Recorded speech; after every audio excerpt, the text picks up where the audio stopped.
Hello YouTube, this is the Bucket coming at you today with my latest gun for my YouTube channel. The Bucket shall not be infringed. And I'm going to give you a little background. I really haven't talked about it much, but it's a little bit about how the Bucket makes things work. So first of all, the Bucket is a school teacher in the state of Kansas. I'm a high school special education teacher, and that is how I feed my family. The Mrs. Bucket, she is a school teacher as well. I've got the 4 baby buckets, and to make this work, I have to separate my channel from what I do for my family. So to do that, I have 2 categories. First would be the safe. So I've got guns like the FN 1900 here. This has been determined that this is going to stay with me and it's going to stay in my collection forever. And it's historical. I really like it. I love what it does. And I'm going to keep this, and this is going to go down to the baby buckets at some point in time. The other types of guns that I have are what I call channel guns. And for a channel gun, I take it, I show you the first impressions, then I shoot it, and then I do some range review. I spend some time with it, and then I have to trade it for something else. And sometimes I sell it, and then I take that cash, and I try to find something new, something interesting to bring to you guys. And so I had a little bit of cash, and what I do from time to time is go to gun.deals, and I look to see what's interesting out there, try to find the best price that I can purchase something for.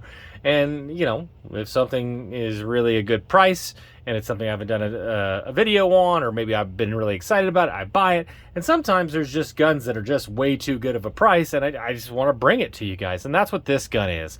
I know some of you guys are already starting to say, what's in the box from 7? And I found this gun. It was on gun.deals, and when I clicked on it, it took me to Kentucky Gun Company. And I've ordered guns from them in the past. I think they've been a very good company.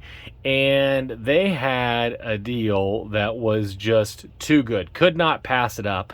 And it was this gun for $319.99, free shipping. They did have a fee of $4, and then I was paying with a credit card, so they charged me, I think, $19. So I got this to my house for $340, and then I had to pay my $20 FFL fee at Knapp Weaponry.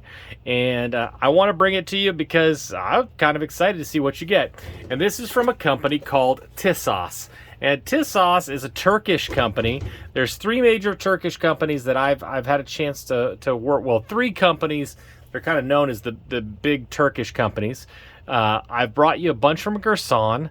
I've had really good luck with Sarsamans, and I've never actually owned a Tisas. And Tisas is known for making a cheetah reproduction. I think it's called the Faith or the Fafith or something like that.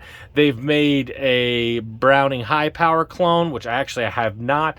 They aren't making anymore. They aren't being imported right now. And actually, they're kind of famous. The Yankee Marshal loved theirs because they had a stainless version that Browning never made.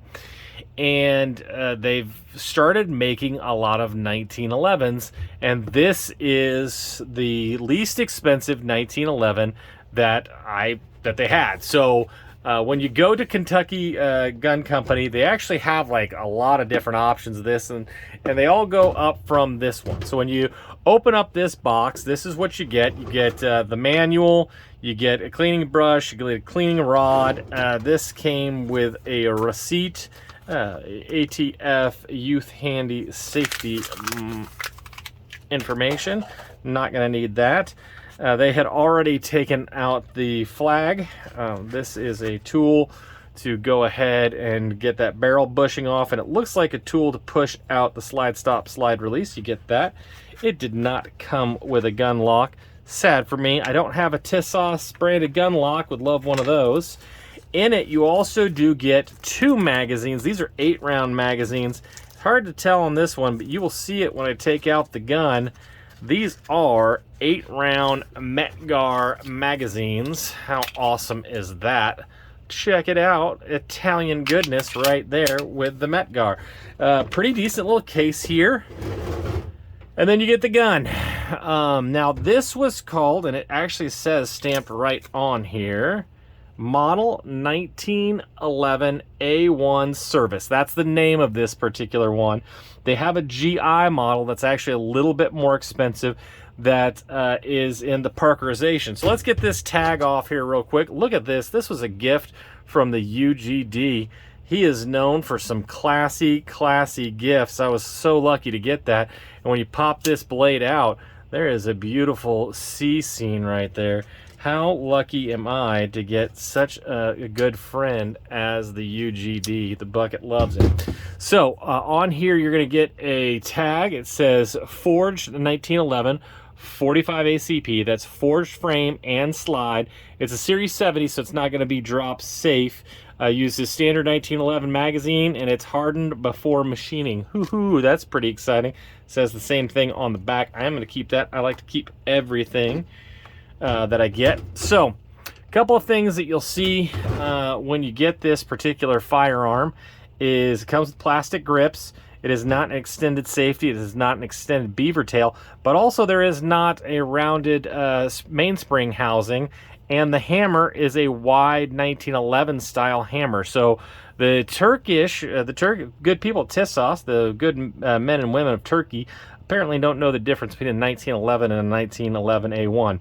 So if you're really wanting an A1, you might really look at it. Now, I thought I was getting a different model than this. I was wrong. This is exactly what I ordered. Good job on you guys, Kentucky Gun Company.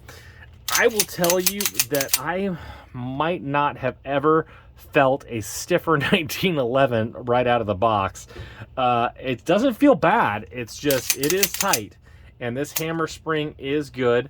You will see right here, there is some good lubrication here. It's not seeping out, so that's nice. The finish is, it looks to be pretty good.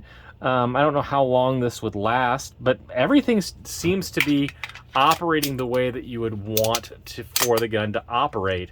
I will tell you, when I opened up the manual, it said it is a chrome coated barrel. And when you guys looked at my CMP pistol, after World War II, they replaced all the barrels with chrome-lined barrels, which is supposed to help with rust and other fouling. So it looks pretty, just like that. The trigger feels what you would want a trigger to feel like. And again, like I said, it's tight, but tight is not necessarily a bad thing. I'm pretty excited about this particular pistol, and for $340, I mean, that is just a steal of a deal. So what the bucket is going to do, I'm going to go ahead, I'm going to take this gun out, I'm going to run it through its paces, get some rounds down the pipe. I'm going to have Shorty take some shots at it, have the Goat Whisperer take some shots at it. We're just going to run it just like it is, straight out of the box, see how it works out. I'll make sure to bring some oil to make sure that if it needs some more lubrication, we'll see how it runs. With as tight as it is, I'm a little bit nervous that there may be a break-in period. In the manual, it did not say that it needs a break-in period, but for a lot of people that, you know, they have a conceal and carry gun, but love the history and just the looks of a 1911, may not have a ton of money, this may be a really great option if it runs. So we're going to go ahead and take this to the range, look for that range review. I'm excited about it. I want to thank you guys for supporting the channel. I want to thank you guys for all the shares, the likes, the comments. Are really, really appreciated. And as always, you stay classy, you. Little baby bucket, do you want to live in California? No. Why? Because I'm not a compliment.